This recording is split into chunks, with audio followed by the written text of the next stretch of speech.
want to prepare stew, fish stew.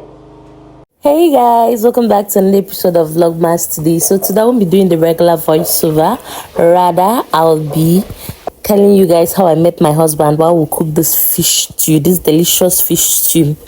So one fateful day I went to make my hair in the market, and usually it's very funny because I don't usually make my hair in the market. I really hate it. I love my comfort a lot.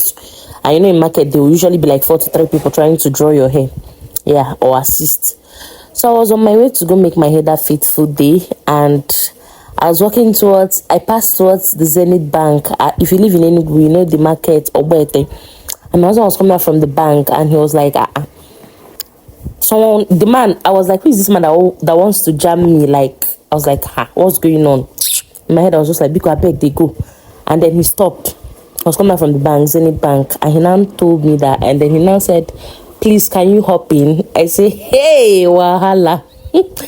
In my head, and I said, I don't know what this man wants, but anyway, I now told him that I'm going to the market and I'm already here, that I didn't really want to enter the car since I'm already nearby.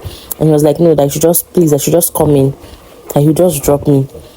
And then I entered the car, and then my husband began, my name is so Mr. Gideon, this, I work at this company.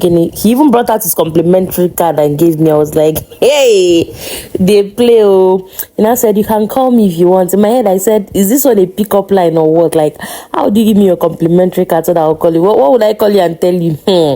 See, me that built myself, my life around principles, what a girl should do, what a girl should not do. That this man is giving me card.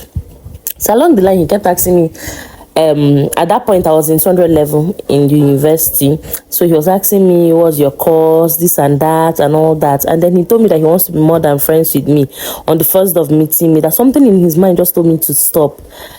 That, you understand, it was not even my beauty or anything or the shape, but something just asked him to stop. Like, in my head, I was like, what's this man saying? I beg. I don't even want all this. In my head, I just knew I don't want all these marriage stories, because I've had a lot of suitors at that point, and I didn't really want that for myself.